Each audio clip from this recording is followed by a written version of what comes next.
Sa ngayon, namamatay ang mga Ukrainyano, hindi lang dahil sa mga bala at mga misil na bumabagsak sa kanila, kundi dahil din sa isang mas tahimik na dahilan. Namamatay sila sa uhaw, sa mga sakit na kayang iwasan, at sa pag-inom ng lason na ibinebenta bilang ligtas.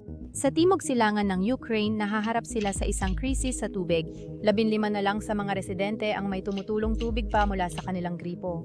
May mga napilitang gumamit ng barabarang tubig ulan.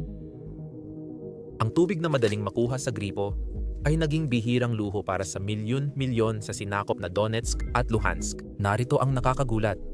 Hindi ito tagtuyot kundi sa kunang gawa ng tao dahil sa korupsyon, propaganda at sinadyang pagpapabaya. Ginawang sandata ang tubig, isang nakakakilabot na paraan para kontrolin ang mga tao at durugin ang paglaban ng hindi nagpapaputok ng kahit isang bala. Kapag nakita mo kung paano gumagana ang estratehiyang ito, baka mainis ka. Ilalahad natin ang realidad ng buhay sa ilalim ng pananakop ng Rusya at ipapaliwanag kung bakit. Panahon na para magsalita ka.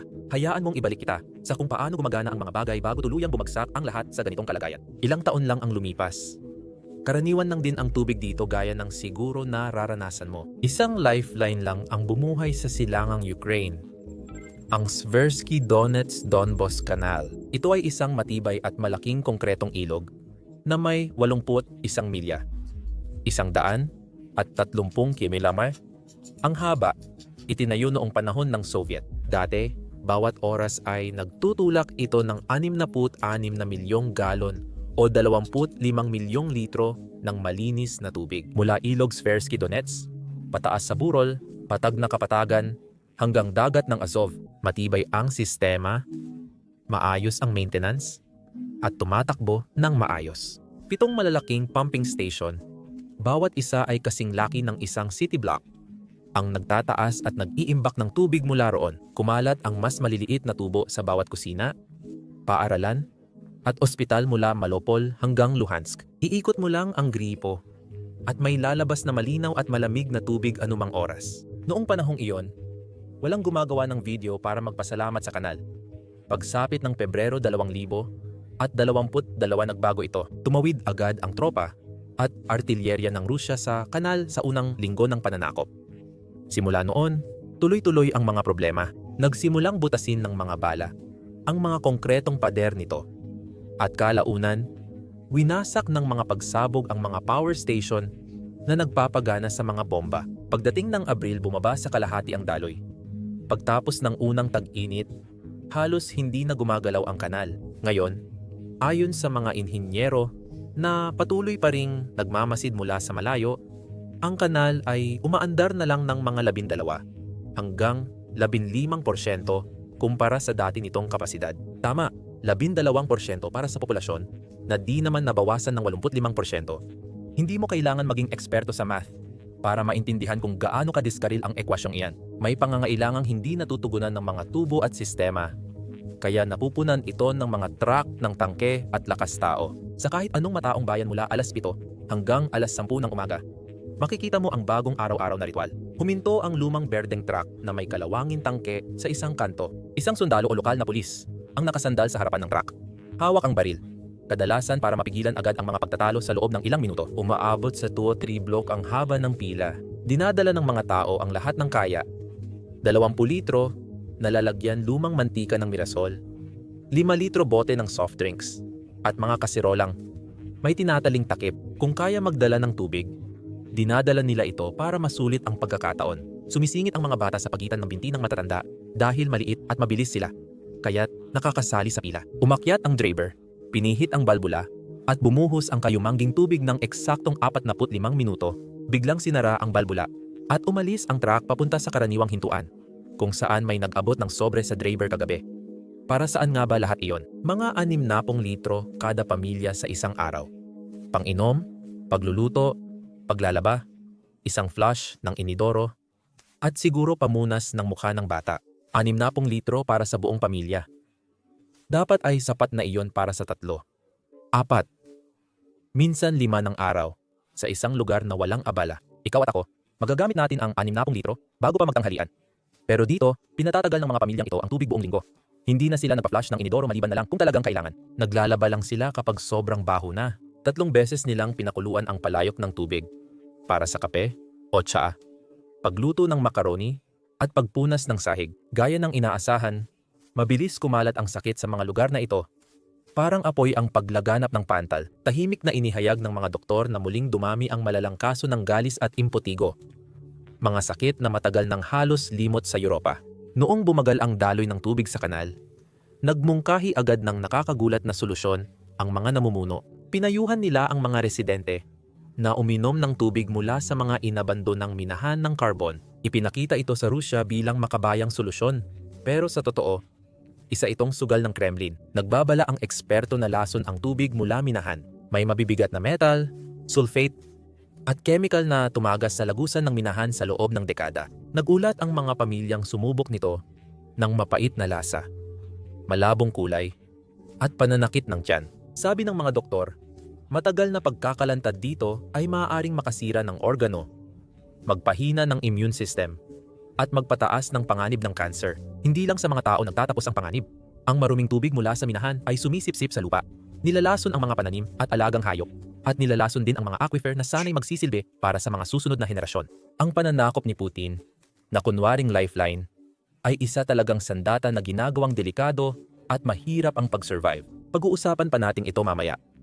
Lalong lumalala ang ganitong antas ng desperasyon ng mga residente. Noong taglamig sa Yenakieva, bumaba ang temperatura sa -22 degrees ng 2 linggo. At walang dumating na supply sa loob ng 11 araw, kaya wala nang ibang pagpipilian. Naglagay ang mga tao ng niyebe sa plastic na bag, tinunaw sa gas burner, at pagkatapos ay sa kahoy na apoy sa bakuran nang maubos ang gas. Ayon sa kwento, nag-record ng voice message ang isang lola para sa anak sa Kiev.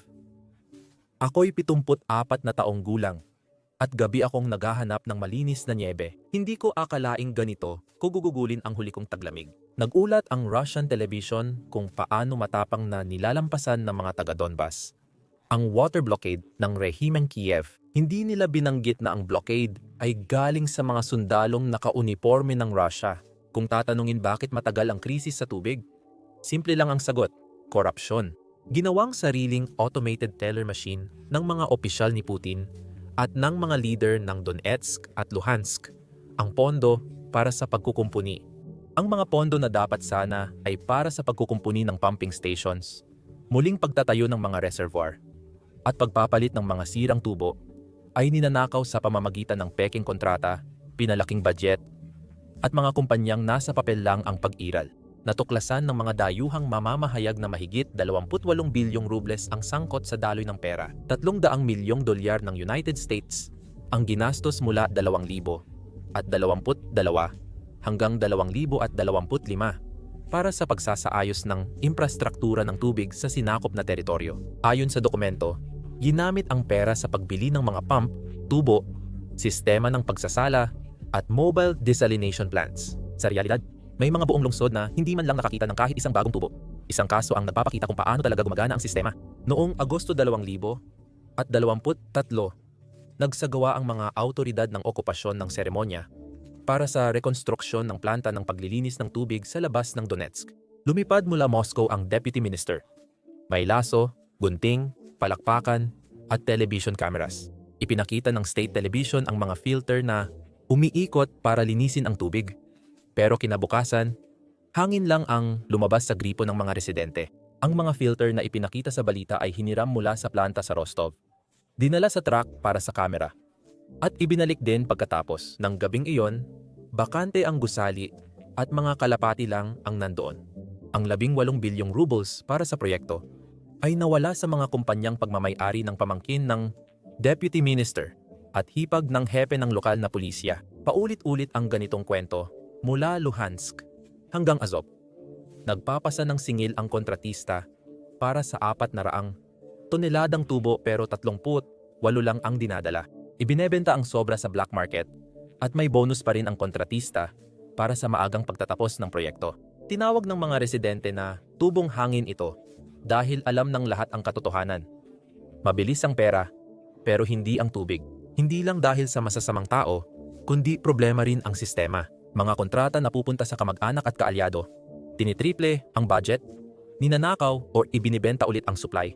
o ibinibigay sa milisya. Maging ang mga truck ng tubig na tanging pag-asa ng mga pamilya ay sangkot din sa korupsyon.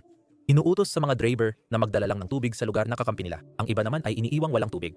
Ang ganitong uri ng korupsyon ay hindi lang tungkol sa pera, kundi tungkol din sa kontrol sa pamamagitan ng pagpili kung sino ang bibigyan ng tubig at sino ang hindi. Tinuturuan ng mga awtoridad ni Putin ang mga tao na umasa at pinaparusahan ang tumututol. Nagpapalabas ang Russian state media ng mga seremonya ng paggugupit ng laso at propaganda video. Habang sira ang mga tubo at walang tubig sa imbakan, matagal maghintay ang mga pamilya sa pila. Bitbit ng mga bata ang bote sa kalsada at nagtitipid ng tubig ang ospital gamit ang timba. Parehong nahihirapan sa pagbabalik mula sa labanan ang mga sundalong Ruso at libu-libong lalaking Donbas na pinilit sumali sa Moscow Army. Binubuksan nila ang pinto. Parehong kulay tsokolating tubig ang lumalabas sa lababo, nakapila ng mahaba na may plastik na galon at naghihintay sa mga truck ng tubig na baka hindi dumating. Pareho ang pantal ng mga anak nila. Pinakukuluan ng asawa nila ang malabong tubig mula sa lumang minahan. At ang mga ina nila ay nagre-record ng nanginginig na video na nagmamakaawa sa tulong. Laging sinasabi ng Kremlin na nandito sila para protektahan ang mga Ruso. Walang pakialam ang lason sa mga tubo kung sino binoto mo o anong bandila ang nasa bintana mo. Abot nito lahat sa parehong paraan. At nagsasalaysay ito ng sarili nitong kwento tuwing naubusan ng tubig ang gripo. Ito ang dahilan kung bakit nagpapatuloy ang krisis. Hindi lang ito pinsala ng digmaan. Ito ay sinadyang maling pamamahala. Ginagamit ang pondo ng mga elitista para yumaman at kontrolin, hindi para solusyonan ang problema. Ang dapat sanay muling pagtatayo ay naging isa pang sandata, isa pang paraan para panatilihing mahina, watak-watak, at desperado ang mga komunidad. Noong huling bahagi ng 2025, nagsisimula ng umapaw ang galit at ang mga residente sa mga lugar tulad ng Donetsk ay hayagang humihiling ng tulong kay Putin. Matagal na pumipila para sa 2 maliit na bote bawat tao, pero madalas ding bumabalik sa maruming tubig dahil hindi ligtas ang dumarating na tubig sa kanilang lugar. Karaniwan itong kayumanggi, mabaho, at delikado. Ang Donbas ay nasa ibabaw ng daan-daang lumang minahan ng carbon. Nang magsimula ang digmaan, marami sa mga minahan na iyon ang nagsara at pinatay ang mga electric pump na pumipigil sa pagpasok ng tubig sa ilalim ng lupa. Dahil sa pagtitipid o dahil wala nang makalapit sa mga ito matapos tumigil ang mga pump, napuno ng tubig ang mga minahan. Ang tubig na hinaluan ng carbon at hangin ay nagiging asido na sumisira sa metal at bato. Hinahatak ang bakal, aluminyo, manganese at sulfate sa agos. Minsan, nadadala rin nito ang arsenic o bakas ng radyaktibo mula sa mas malalim na bahagi. Ang lason ay kumakalat pa side sa mga ilog at lumulubog pababa sa mga aquifer. Nilalason ang mismong pinagkukunan ng tubig na inaasahan ng mga tao para mabuhay. May isang minahan na ayaw banggitin ng kahit sino sa kamera. Ang Unyikumanar na minahan sa Yenakaiva. Noong 1979 pinasabog ng mga Soviet ang isang maliit na nuclear device sa ilalim ng lupa doon para pasiglahin ang mga ugat ng karbon. Isang eksperimento na agad nilang ibinaon sa limot. Ilang dekada ring ikinulong ng mga bomba ang radioactive na tubig. Ngunit tumigil ang mga ito noong 2022. Ayon sa mga eksperto na patuloy na nagmo-monitor ng radyasyon, pagsapit ng tagsibol ng 2026, maaabot ng kontaminadong baha ang mga pinagkukunan ng inuming tubig para sa kalahati ng Donetsk Oblast. Kinlasipika ng Moscow ang lahat ng dokumento tungkol dito. Tinawag ng mga nakatira doon ang susunod na taon na maruming taon. At ang Unyikumanar ang pinaka-nakakatakot na halimbawa. Sa Donbas, muling lilitaw ang lasong tubig sa mga ilog at balon sa unang bahagi ng 2025. Ang ilog Kalmius, dating pangunahing pinagkukunan ng buhay ng Donetsk, ay 4 na beses na mas maalat kaysa dati bago ang digmaan. Sa ilang lugar malapit sa Toretsk, ang bigat ng metal ay 25 beses na lampas sa ligtas na limitasyon. Ang methane na sumasabay sa pagtaas ng tubig sa ilalim ng lupa ay sobrang kapal na pwedeng maglagay ng lighter ang mga tao sa gripo at makita ang asul na apoy na kumikislap sa ibabaw ng tubig. Sa mga lugar na ito, nagpapanik ang mga doktor dahil may mga batang may chemical na paso mula sa pagligo. Sa klinika, naglagay ng sulat kamay na babala ang staff sa banyo. Huwag maghilamos dito. Nakakairita ng balat ang tubig. Pinakamahirap ang sitwasyon ng mga ospital. Kailangan nila ng maraming malinis na tubig para esterilisahin ang gamit, hugasan ang sugat, at alagaan ang mga pasyente. Kung ang tubig lang na meron ay kayumanggi at lasang metal, Napipilitan ang mga doktor na pumili, kanselahin ang operasyon o isugal ang panganib ng impeksyon. Kaya tumriple ang impeksyon pagkatapos ng operasyon sa ilang lugar. Ayon sa isang siruhano sa Horlivka na nagkwento sa kaibigan gamit ang encrypted na app, parang nasa panahon ulit tayo ng ikalawang digmaang pandaigdig. Pero may smartphone na mo na ngayon. Imbes ayusin ang tubig, papeles ang inayos ng Moscow sa kabila ng kalunos-lunos na sitwasyon. Bawal sa doktor isulat ang impeksyong may kaugnayan sa tubig sa medikal na forma. Ang bagong opisyal na termino ay panapanahong sakit sa bituka. Maganda ang mga numero sa papel. Pero sa totoong buhay, dumarami ang nagkakasakit.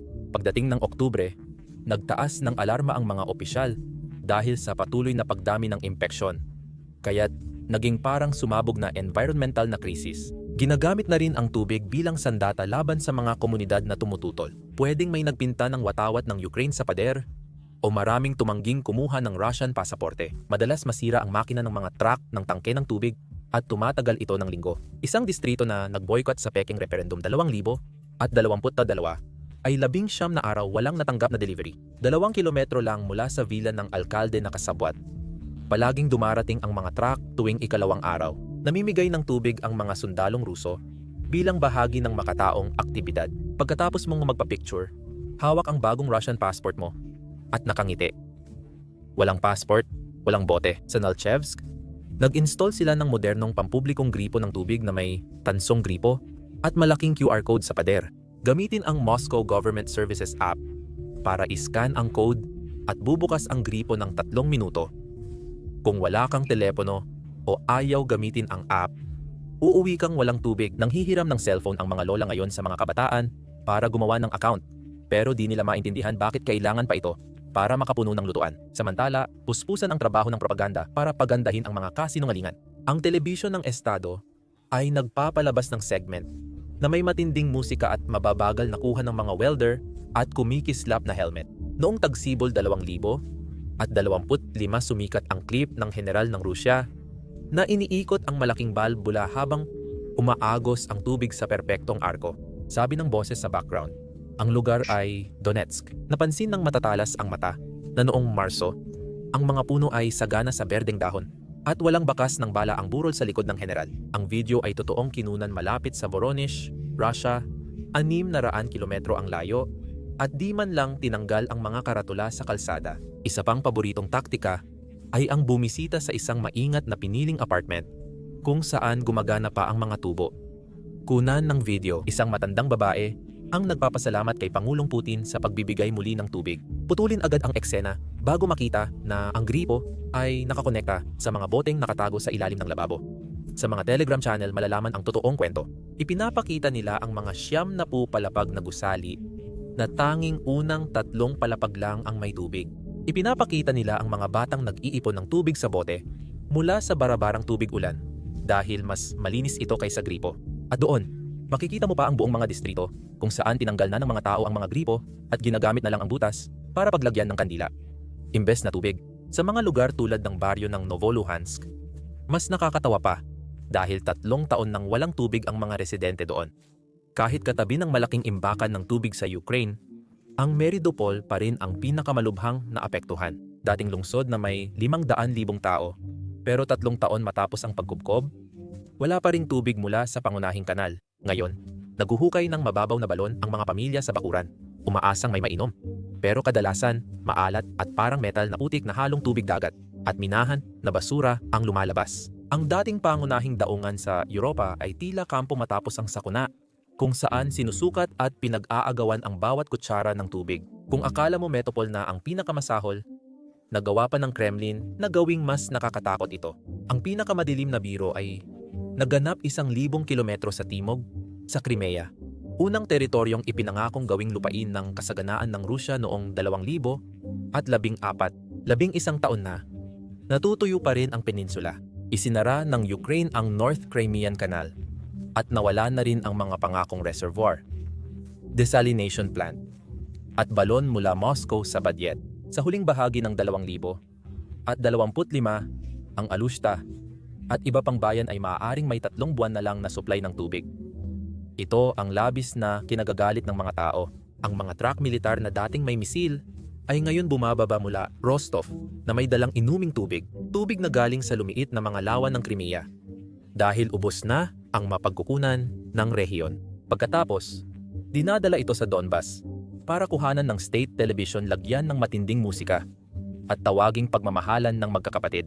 Ang mga pamilya sa Crimea ay nakatayo sa tabi ng kalsada, pinapanood ang mga konvoy na nawawala sa paningin at pabulong na nagsasalita. Ang tanging konklusyong may saysay. Pinipiga ng Moscow ang isang naghihingalong sinakop na rehiyon para lang mag-stage ng isang heroic na photo op sa isa pa. Hindi sila tumigil sa unti-unting pagpapagutom. Noong Hunyo 2023, pinasabog ng tropang Ruso ang Kharkovka Dam. Sa isang gabi, isang kamanghamanghang ekosidyo ang nagbura sa pinakamalaking reservoir sa timog Ukraine. Ang tubig na dati nagbibigay buhay sa Kherson, Zaporizhia, at pati na rin sa hilagang Crimea mismo, ay bigla na lang naglaho. Naging bitak-bitak ang mga kanal, gumuho ang mga balon, at ang dating matabang lupa ay naging maalat na disyerto. 2 taon at kalahati na ang lumipas, patuloy pa ring naghihirap ang mga tao sa sinakop na timog dahil sa pagsabog. Tuwing binubuksan nila ang gripo, ang lumalabas ay dilaw, maalat, at bumabara agad sa filter sa loob lamang ng ilang minuto. Isang babae malapit sa tuyong kanal ang nagsabi sa lihim na kamera, "Dati kaming nagtatanim ng kamatis. Naaamoy mo pa mula sa gate. Ngayon, hindi na nga namin mahugasan ang bata nang hindi siya nagkakaroon ng pantal." Sa lahat ng ito, hindi na itago ang kalupitan sa Donbas. Pinapanood ng mga tao sa mundo ang lumalalang krisis bawat buwan. At marami ang nabibigla sa kanilang nakikita. Inaasahan nila ang hirap sa lugar ng digmaan, pero hindi ganito kalala, o ang paggamit ng tubig bilang paraan ng kontrol. Hindi ito tagtuyot. Ito ay isang desisyong planado at isinagawa upang wasakin ang mga taong nakatira doon. Noong Setyembre, ipinagdiwang ng Rusya ang anibersaryo ng tinatawag nilang muling pagkakaisa gamit ang mga barya at magagarbong konsyerto na pumupuri sa Moscow. Mahahabang pila na umaabot ng oras at hindi natupad na pangakong desalination plant ang realidad sa lugar. Sinubukan ng mga grupong tumutulong na magbigay ng tulong at marami ang dumarating na may mga truck na puno ng bote ng tubig, mga filter at mga tableta na kayang gawing ligtas ang maruming tubig. Pumunta roon ang Red Cross, Medicine Sans Frontier, mga simbahan at maliliit na kawanggawa. Kadalasan, hindi pa nakakarating sa gilid ng rehiyon. Ang mga convoy ay pinipigilan na ng mga sundalong Ruso. Ang mga opisyal ay humihingi ng bayad, kumukuha ng supply, o tumatanggi ng pagpasok gamit ang pekeng papeles. Halos 2 linggo nang nakaabang sa labas ng Luhansk ang isang medikal na grupo dahil kahina-hinala ang kanilang water testing kit. Hindi sila pinayagang gumalaw hanggat di pa kinukuha ang kit. At pagdating ng tulong, agad din itong nawawala. Sa Makayivka, isang simbahan ang nakatanggap ng 5,000 bote ng tubig noong Oktubre. Mabilis na mahagi ang mga voluntaryo pero naubos agad bago makarating sa dulo ng ika-4 na blok. Sabi ng pari, di pa siya nakakita ng matatanda na umiiyak sa tuwa dahil sa simpleng bagay. Ganoon nakalalim ang pangangailangan ngayon. Ang ganitong kalupitan ay tila normal na, kaya marami ang nakakalimot na ito'y mga krimen ng digmaan at pag-abuso sa karapatang pantao. Malinaw ang batas internasyonal sa tungkulin ng puwersang sumasakop. Dapat itong magbigay ng pagkain, gamot, kalinisan, at malinis na tubig. Ang sadyang pagpapabaya sa mga tao na mawalan ng mga bagay na ito ay itinuturing na krimen sa digmaan. Mas malala pa ang alisin ang mga ito bilang parusa sa isang komunidad. Binuksan na ng pandaigdigang hukuman ng kriminal ang mga kaso sa pag-atake sa infrastruktura ng Ukranya. At ayon sa mga eksperto, dapat ding isama ang unti-unting pagkasira ng sistema ng tubig sa Donbas. Ang problema ay hindi makapasok ang mga inspektor sa loob ng Rusya. Hinaharang nila ang mga bumibisita at tinatawag na pasilidad militar ang pump station kapag may nagtatanong.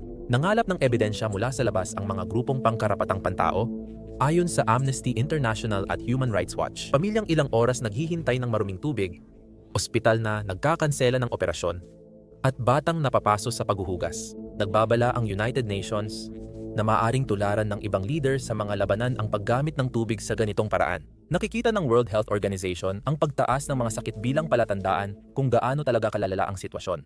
Matitindi ang pahayag ng mga pamahalaan, ngunit puro salita lang. Pinarusahan ng European Union ang mga kumpanyang at opisyal na tumulong sa pamamahala ng mga sinakop na lugar.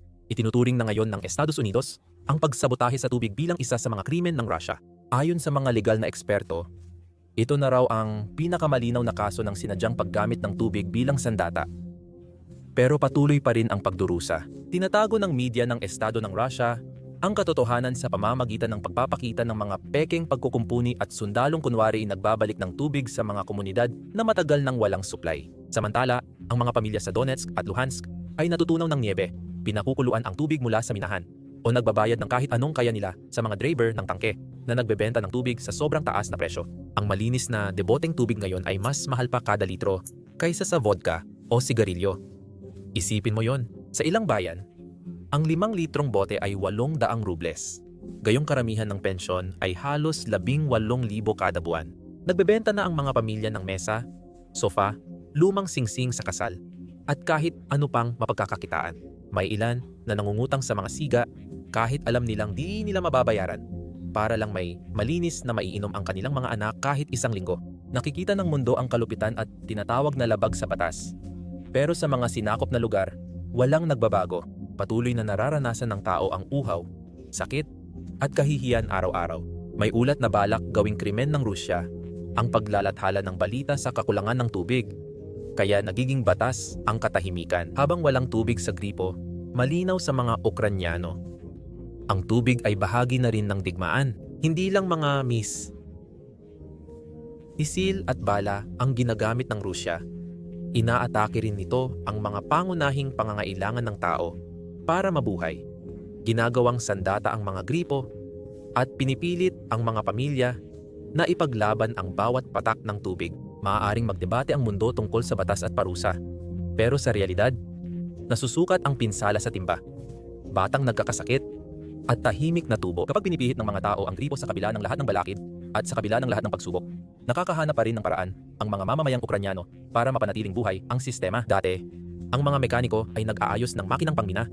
Ngayon gumagalaw na sila sa dilim na may welding torch sa likod. Gumagapang sila sa halos gumuho ng lagusan at tinatakpan ang mga butas sa nagyelong tubo gamit ang bakal mula sa lumang pabrika.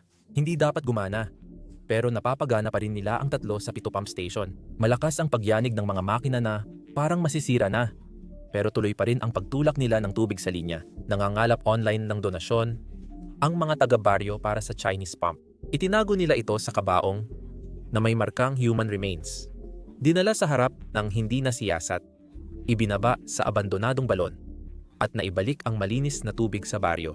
Ngayon, binabantayan ito ng 400 pamilya araw at gabi. Alam nilang kukunin ito ng mga Russian patrol sa sandaling madiskubre nila ito. Nagtayo ang mga babae ng underground network gamit ang private chat groups bilang control room. Minomonitor ang mga tanker truck na parang pagsubaybay sa flight. Nagbabala sila sa mga driver na nanghihingi ng lagay o nandadaya sa kalahating karga. At pinupuri ang ilang mapagkakatiwalaang tumutupad sa pangako. Nagsasaayos sila ng pila ng mga tumutulong magbuhat ng timba paakyat sa hagdanan para hindi na mahirapan ang matatandang residente. Sa ilang bayan, hindi alkalde ang pinakamakapangyarihan. Galing sa Moscow. Ito ang babaeng alam kung anong truck ang darating bukas dahil nakatulong siya sa driver, anak nito, o nagluto para sa asawa. Kung tingin mo ay sobra ito, totoo naman. Pero ang mga nakatira rito ay hindi basta natitinag o sumusuko sa dami ng problema. Hinaharap nila ang bawat problema at lumilipat sa susunod. Ang tibay lang nila ang natitirang matatag. Nakakalungkot na lumalaki ang mga bata na akala nila ganito talaga ang buhay. Ang isang 10 taong gulang sa Storobrashevi ay alam na alam kung kailan gagana ang mga tubo sa kanilang gusali. Tuwing 2 gabi, sa parehong minuto, naririnig niya ang putok na hudyat ng pagbukas ng balbula ng ospital. Nagtatimer siya sa sirang telepono, mabilis maligo, at tinuturing itong ginhawa kahit kayumanggi at amoy bakal ang tubig. Tinatanggap niya ito. Walang tanong. Hinubog na siya ng mundo para maniwala na ganito ang tubig. Noong unang bahagi ng Agosto, may video na mabilis na kumalat sa internet ng Russia bago ito nabura ng mga tagasala. Isang bilog ng mga batang may hawak na walang lamang plastik na bote sa maalikabok na bakuran. Sabay-sabay sumigaw, "Tito Putin, bigyan mo kami ng tubig. Nauuhaw na kami. Gumawa ka ng himala." Una, sinubukan ng mga autoridad ng okupasyon na ipakita ito bilang patunay ng pagmamahal sa bayan. Pagkalipas ng ilang oras, nagbago ang kwento. Propaganda ng mga Ukrainian ang video. Tinanggal sa trabaho ang guro at tinakot ang mga magulang. Pero naroon pa rin ang mga tinig ng mga bata. Umaalingaw sa bawat pila, kung saan bawat 5 taong gulang ay may bitbit na 20 litro na lalagyan na parang normal lang. Ang malungkot na katotohanan ay ang tunay na pinsala ay umaabot pa sa hinaharap lampas sa araw na ito. Ipinakitang delikado ang antas ng tingga, cadmium at arsenic sa mga sample ng lupa na palihim na inilabas noong 2000 at 24 at 2025. Maaaring malason ang mga bata sa gulay mula bakuran. Nakikita ng mga magsasaka na namamatay ang kanilang baka at kambing dahil sa sirang bato mula sa tubig ilog. Agad nagiging maalat at mapait ang tubig ng bagong balon pagkaraan ng ilang metro. Paulit-ulit ang babala ng mga eksperto. Kahit maayos lahat ng bomba bukas, posibleng hindi ligtas ang malaking bahagi ng Donbas para sa inuming tubig sa 50 taon o higit pa. Malala na ang polusyon sa lupa, kaya umaalis ang mga tao kapag may chance. Kalahati ng mga apartment building ay bakante. Ang mga dating mataong paaralan, ngayon kakaunti na lang ang estudyante. Maraming pamilya ang pinipiling huwag na lang magkaanak. Natatakot silang hindi nila matitiyak ang ligtas na tubig para sa bagong silang na sanggol. Pinupuno ng Moscow ang mga bakanteng kwarto ng mga tao mula sa malalayong bayan ng Rusya at pinapangakuan silang libreng apartment mula sa mga iniwan ng tumakas 2 beses kada linggo ang dating ng mga tanker ng tubig.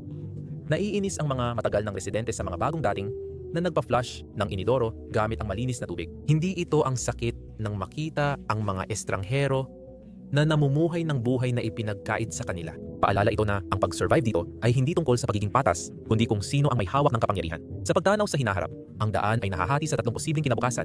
Bawat isa ay hinuhubog ng mga desisyong maaaring gawin o hindi gawin ng mga taong may kapangyarihan. Ang kinabukasan ay madilim dahil kamukha lang ito ng kasalukuyan. Nauubos sa korupsyon, ang pondo para sa pagkukumpuni, kumakalat ang polusyon sa lupa, at nagiging delikado ng tirhan ang mga distrito para sa mga pamilya. Kontrolado pa rin ng Moscow sa papel. Pero ang totoong hawak nila ay isang wasak na rehiyon na may kaunting matatandang taga-suporta at lumiliit na mga bayan. Dahil balak gawing krimen ang pag-uusap sa kakulangan, lalong mahihirapan ang pag-aayos dahil sa katahimikan. Malabo ring mangyari ang pangalawang hinaharap. Sa bersyong ito, may isang mataas na opisyal na magpapasya na mas mahalaga ang ayusin ang sistema kaysa pagnakawan ito. Nagkakaroon ng proteksyon ang mga inhinyero na kailangan nila, napupunta na sa tamang lugar ang mga budget, at nagsisimula na ang totoong pag-uumpuni. Ayon sa eksperto, 40 hanggang 500 milyong piso ang kailangan para ibalik sa 80% ang daloy ng pangunahing kanal sa 3 taon. Malaki man ito, pero tandaan mo, mas malaki pa ang ginagastos ng Rusya sa mga missile kada buwan kaysa dyan. Hindi naniniwala ang karamihan sa Donbas. Napipiliin ng mga leader ang landas na ito, lalo na't sinasabi ng pinuno ng Donetsk na solusyon ang pagsakop ng mas maraming lupain ng Ukraine. Ang ikatlong hinaharap ang siyang pinanghahawakan ng marami. Sa mga tahimik na sandali, natatapos ang digmaan o nagbabago ang mga linya, at sa wakas ay makakapasok na ang mga international na grupo ng hindi hinaharang. Ang mga tubo at bomba ay maaring ayusin sa pamamagitan ng panahon at pagsisikap. Mas mahirap linisin ang polusyon sa ilalim ng lupa. Aabutin ng dekada, bilyon ang gastos, at posibleng di matapos, pero pwedeng masimulan ang trabaho. At ang mga lugar tulad ng Mariupol at Donetsk ay maaring muling magkaroon ng tuloy-tuloy at malinis na tubig balang araw. Hanggang sa maging totoo ang alinman sa mga hinaharap na iyon, milyon-milyong tao ang nabubuhay sa parehong malungkot na routine. Nagigising sila at tinitingnan ang timba sa ilalim ng lababo para malaman kung ilang litro pa ang natitira. Nagbibilang sila, nagpaplano, at umaasang darating ang truck bago ang susunod na pagkain. Sa gabi, nakahiga sila sa kama, umaasa na bukas ay may tubig na sa gripo. Ang mga batang may dalang bote, hindi nila ginusto ang ganitong sitwasyon. Ang babaeng nasa gitna ng edad ay may mga lihim na chat group na hindi niya hiningi. Ang mekanikong nagwe-welding sa dilim at ang lola na nangongolekta ng malinis na niebe, pareho nilang hindi ito hiningi. At gayunpaman, patuloy pa rin nilang nararanasan ang katotohanan ito. Araw-araw at bawat araw ay tumatalikod ang mundo. Marumi pa rin ang tubig, lumalalim ang lason, at may batang lumalaki na naniniwalang sapat na ang ilang patak ng tubig kada ilang segundo para maligo. Isa sa problema sa paggawa ng video na ganito, kung saan nagpapakita ng maraming drone strike kahit walang nasasaktan na tao o sundalong Ruso. Sa video, madalas dinidemonetize o nililimitahan ng YouTube ang mga ito. Nung nakaraang linggo, 4 sa aming video ang na-demonetize ng YouTube. Ang pagpapakita ng drone strikes o kahit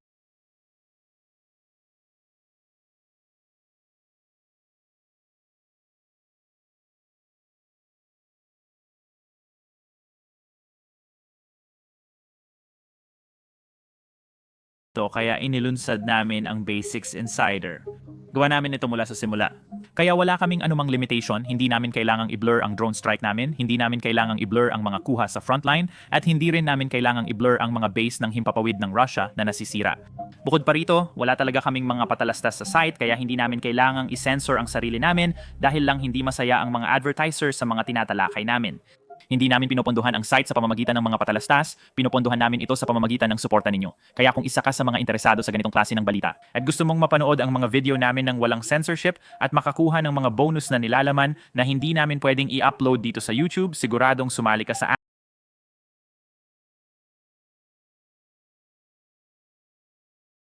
Sa pagsali mo, mapapanood mo lahat ng nilalaman na na-upload na namin at pati na rin ang lahat ng mga video na i-upload pa namin sa hinaharap. Susuportahan mo rin ang aming coverage at channel kaya salamat. Ako si Sam, magkikita tayo sa susunod.